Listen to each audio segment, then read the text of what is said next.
Hi there, welcome to this video. This is Tina from tinaheals.com. Welcome to my YouTube channel. Now, if you have an Aries ascendant, a Cancer moon, and a Sagittarius sun, then this is your video. So let's understand the ascendant. The degree of the zodiac rising on the eastern side of the horizon at the moment of your birth is your ascendant degree, and the sign on which it falls is your rising sign. Now, when you walk into a room, people always perceive the ascendant sign first. Okay, you come across to the world through the filter of your ascendant sign, and your soul karma in this 3D, in this incarnation, has a lot to do with your ascendant sign.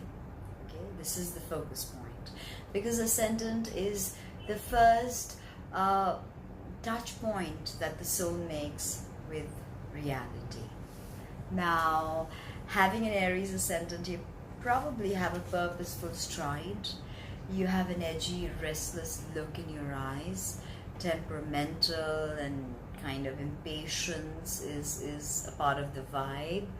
But you're also a leader and a go-getter. Aries is the archetype of the pioneer, the initiator.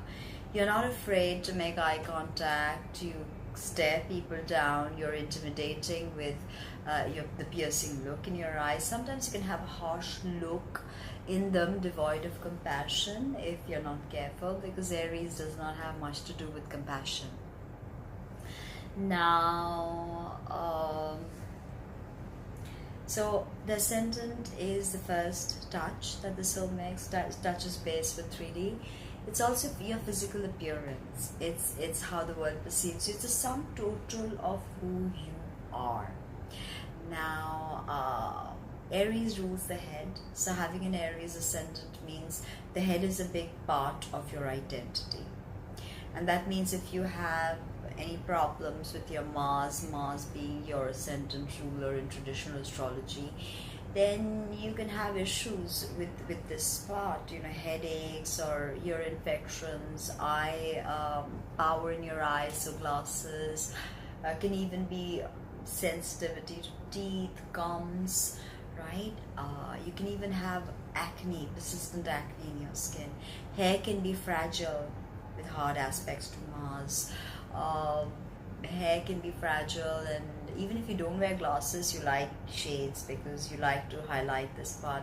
You like your highlighters, red highlighters. You like your, blusher and your, anything that makes you stand out. You like to stand out. You don't like to fit in. Now, ruddy complexion, you love reds. Mars is, after all, the red planet of conflict, strife. So you have this kind of, aggressive, violent energy if you're not careful, right? And you're definitely patient. You don't want to wait for anything. It's definitely a big part of your energy signature.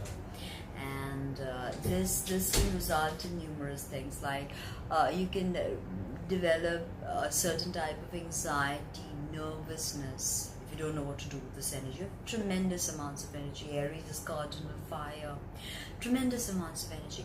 You don't know what to do with this, you can get destructive with this energy. So working out is a must.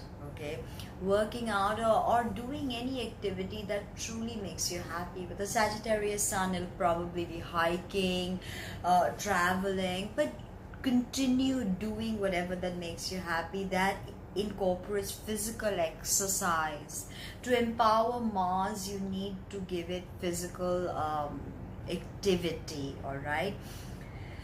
Very sharp features, definitely long nose, high cheekbones, thinnish lips, narrow chin, definitely very, very prominent features. Okay, you're not round or anything. Even if you're a female, you have an Aries ascendant, you have a lot of the masculine within you, a lot of testosterone. So you can appear combative, aggressive, speak your mind. You speak before you think. It's not, you're not really bothered about what others have to say. uh, you can have a lot of acne, as I told you, if you're not careful. And if you have issues with your ascendant ruler Mars, then you can be prone to accidents, road rage, violence. Be careful when dealing with heavy machinery, guns. Be careful of hypertension. Basically, Virgo is your 6th house, so Virgo is all about nervous energy, very, very anxious energy, right? Now, after the 30th degree of Pisces, the soul explodes into Aries with a mini Big Bang, and everything starts anew, Even when the sun enters Aries, it's spring in the northern hemisphere. Growth, regeneration, radiance, vibrance, everywhere. Things just come alive. Claudius Ptolemy in Tetrabiblos said that the moistness of spring forms a primary beginning in the zodiac, similar to the beginning of all animal life. So there is newness, freshness with this energy. Aries is definitely about a change of direction, change of directionality, okay? Aries, you want to soak up new experiences, but remember that the agitating fires of Aries is not easy. It's not an easy, soothing energy. It's hard, it's dry, it's very difficult to assimilate, and a lot of visceral energy. If you don't know what to do with that, then you should know what to do with that. You have a sad sun after all, so exploration, big. But so being the infant of the zodiac, much of the lessons and shadow integration of this particular sign has to deal with this infant growing up. And growing up is not an easy process. Pains, hurts, all those things. It's been like that for everyone. No one can avoid it, right? So all the lessons will come from this infancy period, the growing up period. So what does an infant want? Me. Everything is about me. The infant wants its needs to be taken care of. It's not bothered about anything else. Yeah, you live or die, it doesn't care. So as eminent astrologer Stephen Forrest says, that the goal of Aries should be enlightened selfishness. Selfishness is a key signature to this, so you can't avoid it, but this is enlightened selfishness, right? You must know how to make me. It's possible. Now, also, whenever you want to align with your true Aries ascendant karma, remember to align with your inner authenticity. Now, that shouldn't be a problem with your Cancerian moon, the moon rulership, 4th house moon. Okay. Now, let's understand the moon. The moon is a very private part of us. The moon is who we are when all masks come off.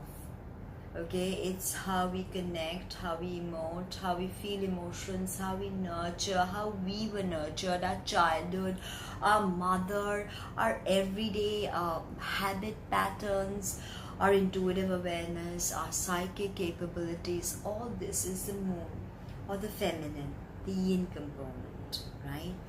And having a 4th house moon in Cancer, your mother is super important. You love your mother's cooking. You may love to cook. You, of course, if you have issues with your issues with your family, and they have caused you wounding, then you want to substitute that with either food or something else. Or if you've matured enough, then you know how to create your own family, because for a Cancerian moon, nothing is more important than family and foundation. It's the first water sign, the 4th sign of the zodiac, cardinal water, and it understands connection. It truly wants to connect. Okay, it's a Christ-filled sign because it is ruled by the moon in traditional astrology, but Neptune holds rulership, it's soul rulership. So after all, your Cancer moon karma is all about other worlds, spirituality, mysticism. You're definitely going to be interested in all that. Now, your mother is definitely a huge part of your psyche, good or bad. Everything will depend on the aspects. Now with your Sagittarius Sun, this is a very good placement for the Sun. Sun loves to be in Sagittarius, strong. So father could also be a foreigner actually. Your father, 9th house Sun, like maybe you live in a particular place and your father's a foreigner. So if you're living, say, in France, your mom could be French but your father could be American, something like that. Okay, so your father's definitely very expansive, very outgoing, and the Sun is your father, your ambitions, your goals. It's your inner alchemy. Okay, it's how you want the world to perceive you. And honestly, Sagittarius is one of the most spiritual signs. It is the most spiritual of all the fire signs. And you have a fire sign ascendant and a fire sign sun. So it's quite beautiful. And actually, all of the quest for meaning is ultimately what your Sagittarius Sun wants. It is the 9th sign of the zodiac. It deals with ruled by Jupiter. Alright, and its sole ruler is the earth. So there's a huge connection to earth. That's why I guess Sagittarians love hiking, love exploring different cultures. Foreigners is a sign of foreign lands and faraway travel. So with your Sun in your 9th house, you could be traveling, teaching. After all, Sagittarius is the sign of the teacher, because Jupiter is a teacher, is the teacher, okay, of all the gods and the planets. So ultimately, the glyph of Sagittarius is aiming at or aspiring towards a higher life. And Sun is, remember how you want the world to perceive you. It's your goals, your ambitions. Your goals and ambitions are big. They're like Jupiter. Everything Jupiter touches, it expands. So they are like you are let's say victimized by unbridled curiosity. You're curious, but remember, curiosity killed the cat. I'm not gonna go there. Maybe it's the proverb is not so important now, because it's important to be curious, but balance is key. Because remember, Aries has no balance, and Cancer can be swayed very easily, and Sagittarius has no balance. Okay, it can be cruel. Actually, Sagittarius Sun, you're definitely interested in higher learning. You can be a good teacher. And Cancer, you're interested in people, in connecting, in empathy. And with Aries, you want to start new things. You just go, let's go here, let's go there. So teacher, orator, philosopher, diplomat, all these are open to you, but of course you have to find grounding with this energy. Fire, water, too much steam. How do you ground this? Think of the Knight of Wands searching for the Holy Grail.